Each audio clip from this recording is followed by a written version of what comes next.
인간의 생활을 변화시킨 수많은 발명품 중에 하나는 거울입니다. 사람은 거울을 통해 객관적으로 자기의 모습을 바라보게 되었습니다. 거울은 있는 그대로의 자기 모습을 보여줍니다. 때 묻은 모습, 흐트러진 모습을 있는 그대로 보여주지만 거울은 그것을 고칠 수는 없습니다. 이런 점에서 율법은 거울과 같습니다. 율법은 우리의 죄 지은 모습, 불의한 모습, 추악한 모습, 버림받은 모습을 있는 그대로 보여주고 그에 따른 준엄한 심판을 선언할 뿐 우리를 구원해 줄 수 있는 힘이 전혀 없습니다. 더러워진 우리 내적 모습은 오직 하나님의 은혜와 보혈의 능력과 성령의 역사로 고쳐집니다. 그런데 바울 시대의 갈라디아 교인들은 은혜와 율법의 관계를 제대로 몰랐기 때문에 하나님의 은혜를 내팽개치고 행위로서 스스로 구원을 얻겠다고 율법주의를 따랐습니다. 이에 바울은 갈라디아 교인들의 어리석음을 책망하면서 왜 어리석은지 그 이유를 설명해 주었습니다. 중요한 이유는 율법은 완전함을 요구하는데 어느 누구도 모든 율법을 항상 행할 수 없고 그 결과 저주 아래 있어야 했기 때문이었습니다. 율법은 한마디로 범법함으로 더하여진 것입니다. 율법이 있기 전에 어떤 것이 이미 존재했었는데 그것에 율법이 더해진 것입니다. 율법 전에 있었던 것은 무엇일까요? 은혜입니다. 아담은 은혜 아래 있었습니다. 노아도 은혜 아래 있었습니다. 아브라함, 이삭, 야곱도 은혜 아래 있었습니다. 온 이스라엘 자손들이 애굽에서 종살이하는 동안에도 은혜 아래 있었습니다.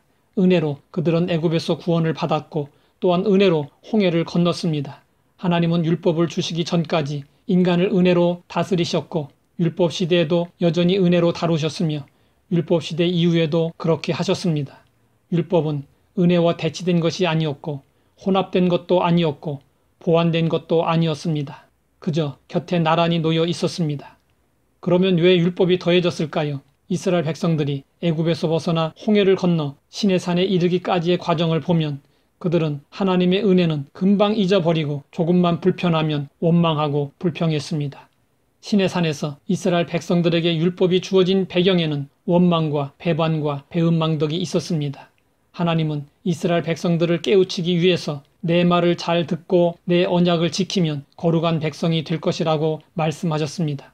이때 이스라엘 백성들은 이렇게 응답해야 했습니다. 우리는 하나님의 말씀을 온전히 지킬 수 없고 순종할 수 없는 연약하고 부족한 존재입니다. 부디 은혜 아래 머물러 있게 해주십시오. 그러나 어리석은 이스라엘 백성들은 큰 소리를 쳤습니다. 여호와께서 명령하신 대로 우리가 다 행하리이다. 그러자 하나님은 죄를 드러내는 율법을 이스라엘 백성들에게 주셨습니다. 율법을 주신 하나님의 의도는 이런 것이었습니다. 너희가 내 계명들을 지킬 수 있다고 생각하느냐? 좋다. 그러면 이제 내가 그 율법을 주마. 내가 너희에게 나의 뜻이 가장 완전하게 표현되고 나의 거룩함이 완전하게 나타난 계명들을 너희에게 주마. 어디 할 수 있나 한번 해보거라. 율법은 애굽에서 수백 년 동안 살면서 몸에 밴 악한 습관과 생활 방식, 원망과 불평을 제거하기 위해 더해졌습니다. 율법은 시내산에서 천둥과 함께 주어졌습니다. 이 장면은 심판의 장면으로서 율법의 역할을 그림처럼 보여주는 것이었습니다. 그러면 하나님은 언제까지 율법을 주셨을까요? 성경은 약속하신 자손이 오시기까지 있을 것이라고 했습니다.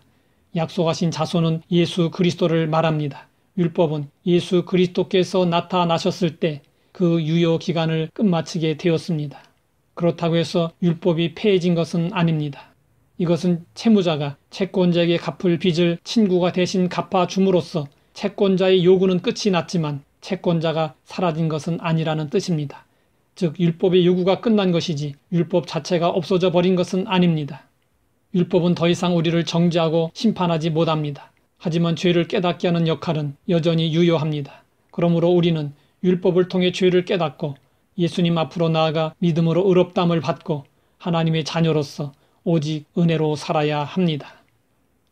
하나님 아버지, 율법의 기능과 한계를 알게 하시고 예수 그리스도로 말미암아 믿음으로 구원을 얻고 하나님의 자녀가 되어 은혜 안에서 평안을 누리게 되었으니 감사합니다.